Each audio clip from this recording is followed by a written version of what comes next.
आज के वीडियो में हम बात करेंगे कि प्रेगनेंसी के चौथे हफ्ते में महिला में क्या क्या बदलाव आते हैं, भ्रूण में क्या डेवलपमेंट होता है और महिला को क्या क्या सिम्टम्स होते हैं। नमस्कार, मैं doctor Mamta Jindal, Jindal gastro liver and maternity centre Moradabad से।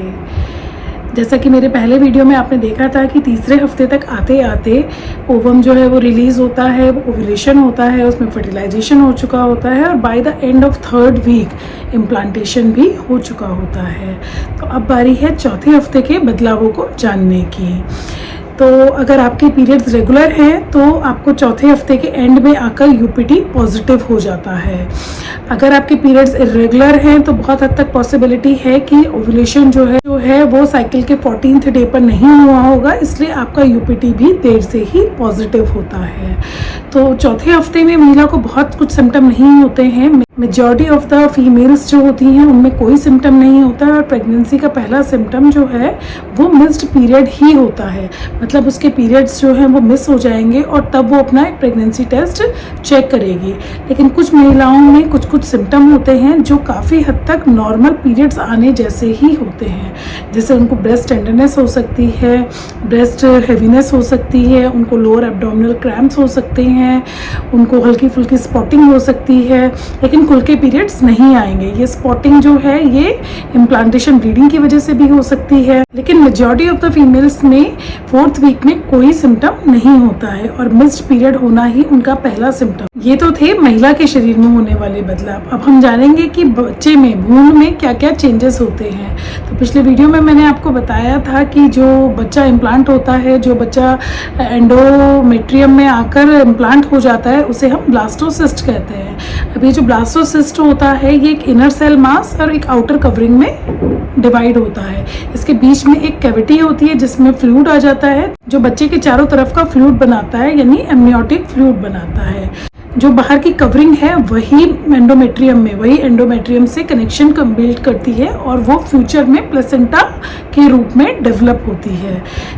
जैसे ही इम्प्लांटेशन होता है, इस फ्यूचर प्लेसेंटा से, इस प्रिमिटिव प्लेसेंटा से एक हार्मोन सिक्रीट होना शुरू होता है जिसे हम बीटा एससीजी कहते हैं। बीटा एससीजी का लेवल ब्लड में बढ़ने लगता है और एक सर्टेन लेवल के बाद ये यूरिन के थ्रू एक्सक्रीट होने लगता है।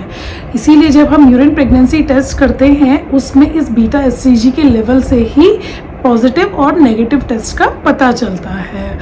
Normally after 10 days of ovulation ये जो है सीरम बीटा एससीजी का लेवल बढ़ना शुरू होता है ब्लड में और आफ्टर 14 डेज ये जो है यूरिन में एक्सक्रीट होना शुरू हो जाता है।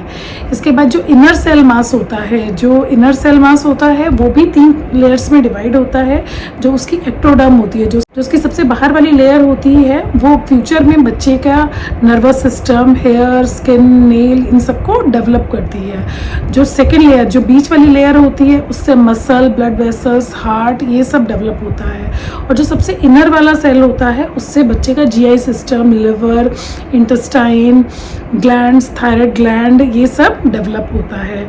तो अब आप देखिए कि जब तक आपका यूरिन प्रेगनेंसी टेस्ट पॉजिटिव भी नहीं हुआ है तब तक शरीर में इतनी तैयारियां हो गई हैं कि बच्चे के किस सेल से फ्यूचर में क्या बनेगा। तो अगर इस लेवल पर आप अपना ध्यान नहीं रखेंगे और किसी भी सेलुलर लेवल पर आपको कोई प्रॉब्लम होती है तो वो बच्चे की ग्रोथ और डेवलपमेंट में हैम्पर कर सकती है। इसीलिए अगर आप प्रेगनेंसी प्लान कर रही हैं तो आपको 4th वीक ऑफ प्रेगनेंसी में कॉशियस रहने की ज़रूरत है। कोई स्मोकिंग मत करिए, एक्टिव या पैसिव किसी भी तरह की। अगर आप अल्कोहल लेती हैं तो आपको प्रेगनेंसी प्लान करने से पहले ही इसे क्विट कर देना चाहिए। बहुत एक्सेसिव कैफीन का उपयोग आपको नहीं करना चाहिए। कोई भी मेडिसिन बिना डॉक्टर से प्रिस्क्राइब कराए आपको नहीं लेनी है। हो सकता है ये आपके बच्चे के लिए हार्मफुल हो।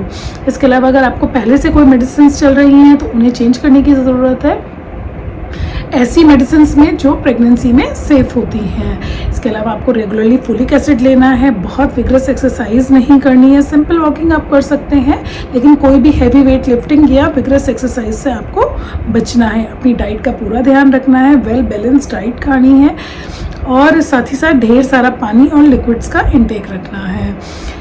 कभी कभी सारे प्रिकॉशंस लेने के बाद भी एंड रिजल्ट जो है वो बहुत फेवरेबल नहीं होता है, क्योंकि यूरिन प्रेगनेंसी टेस्ट जो है वो एक्टोपिक प्रेगनेंसी में भी पॉजिटिव हो सकता है। मतलब कि बच्चा अगर यूट्रस की जगह ट्यूब में इम्प्लांट हो गया है तो भी यूपीटी पॉजिटिव होगा, जो कि एक इमरजेंसी है, डेंजरस कंडीशन है, तुरंत ट्रीटमेंट की ज़रूरत है। दूसरा, कभी कभी केमिकल प्रेगनेंसी होती है, मतलब बॉडी में सिर्फ हार्मोन्स बढ़ गए हैं, बीटा सी जी का लेवल बढ़ गया, इसलिए वो यूपीटी तो पॉजिटिव आ रहा है, लेकिन अल्ट्रासोनोग्राफी में हम कहीं पर भी प्रेगनेंसी लोकलाइज नहीं कर पाते हैं, ना यूट्रस में ना यूट्रस के बाहर। तो ऐसी कंडीशन में थोड़े दिन के बाद वो बीटा सी जी का लेवल अपने आप ही डिक्रीज होने लगता है और यूपीटी नेगेटिव हो जाता है। तीसरी और एक चीज़ हो सकती है जिसे हम मिस्ड अबॉर्शन कहते हैं। उसमें क्या होता है कि पहले शुरुआती चेंजेस बिल्कुल सही हैं, शुरुआती लक्षण बिल्कुल सही हैं, बीटा सी जी ने भी बढ़ना शुरू किया, लेकिन कभी किसी कारण से, जिसमें मोस्टली क्रोमोसोमल कारण ही होते हैं, आपका एबॉर्शन हो जाता है। तो उस कंडीशन में भी आपका यूपीटी पॉजिटिव होगा, आपको शुरुआती प्रेगनेंसी के लक्षण आएंगे, लेकिन धीरे धीरे वो प्रेगनेंसी के लक्षण चले जाएंगे और आपका एबॉर्शन हो जाएगा। तो अब आपने जाना कि आपका 4th वीक ऑफ प्रेगनेंसी कितना इम्पॉर्टेंट है और आपकी थोड़ी सी केयरलेसनेस की वजह से आपको प्रॉब्लम हो सकती है। आई होप ये जानकारी आपके लिए हेल्पफुल है। ऐसे ही जानकारी भरी वीडियोस के लिए हमसे जुड़े रहिए, हमें सब्सक्राइब करिए। Thank you.